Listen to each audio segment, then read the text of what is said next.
Morning সবাইকে। সকাল সকাল রান্নাঘরে চলে এসেছি। এখানে পঞ্চব্যঞ্জন রান্না হবে না, দুটোই তরকারি হবে।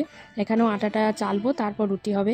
সব মিশালি একটা তরকারি করছি। আর অনেক দিন ধরে কাঁচা বাদামগুলো রাখা ছিল, তা খারাপ হয়ে যাচ্ছিলো, তাই ভাবলাম আজকে একটু ভেজে রাখি হালকা একটু নুন দিয়ে, তাহলে শুধুই খাওয়া হয়ে যাবে। কাঁচা বাদাম তো শুধু শুধু খাওয়া যায় না। জামা কাপড়ও কাচতে চলে এসেছি। রুহি ও উঠে গেছে ঘুম থেকে। এই অটোমেটিক ওয়াশ মেশিনটা হয়ে আমার একটা খুবই সুবিধা হয়েছে, জানেন তো। আগে সেমি অটোমেটিক ছিল, এই একবার জল ভরো রে, একবার জল ছাড়ো রে, একবার শুকোতে দাও, হাজারটা ঝামেলা। এটা কিন্তু আমি মুক্তি পেয়েছি। তো জামা কাপড় কাচতে দিয়ে আমি রুহিকে স্কুলে দিয়ে এলাম। এসে দিলাম জামা কাপড়গুলো কাচা হয়ে গেছে, এখন সেইগুলোই মিলবো। ব্যালকনিতে প্রচণ্ড হাওয়া দিচ্ছে, বেশ ভালো লাগছে আবহাওয়াটা। আর ওইখানে একটা কাকের বাসা হয়েছে জানেন। সে আমি সব সময় উঁকি মেরে তাকে দেখছি সে বাচ্চা হয়েছে কিনা, কিন্তু এখনো বাচ্চা হয়নি। সব বক বক করতে করতে দুধও চলে এসেছে। এখন দুধটা গরম করব, তারপর পুকুরে খেতে দেবো। এইটা হচ্ছে পুকুর খাবার। পুকুর এক ফোঁটাও জল খেতে চায় না, আর সেই কারণে পুকুর খাবারে মেশাতে হয় বেশ খানিকটা জল, না হলে জল খাবে না। তো এখন ওদেরকে খাবার দিয়ে দেবো। আর খাবার দেওয়ার পরে আমি পুটুসের ওষুধগুলো একটু রেডি করে রাখছি। পুটুসের এইগুলো আর বেশি দিন নেই ওষুধ, আর 2-1 দিন হয়ে গেলেই ওষুধ শেষ হয়ে যাবে। পুটুস ওষুধ থেকে মুক্তি পাবে। তো এই ডগি যে কামড়ে দিয়েছিল তারই ডোজগুলো চলছে আর কি ওষুধের। তো জায়গাগুলো অনেক শুকিয়ে গেছে। পুটুসকে কিন্তু এই ট্যাবলেট খাওয়ানো খুব সহজ।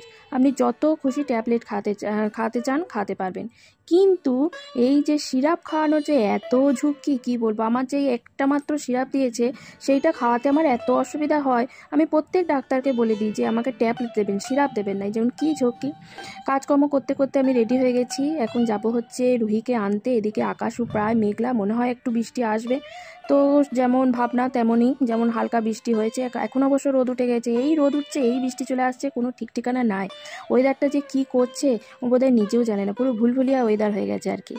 তো এখানে স্কুল থেকে বাড়ি আসার সাথে সাথে দেখলে আমার একটা পার্সেল এসেছে। তো দেখা যাক পার্সেলটা কেমন এসেছে। আমার কিন্তু অনেক দিনের একটা শখ পূরণ হলো আজকে, আপনাদের সঙ্গেও শেয়ার করি চলুন।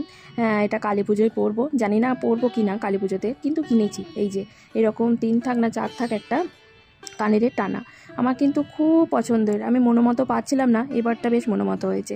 এবার একটা বিচ্ছিরি কাজ আছে, এই তালটা থেকে কাঁধ বার করা। এই যে তালের যে কি বলে এটাকে, মই, আমরা মই বলি, জানি না এগুলোর কি নাম।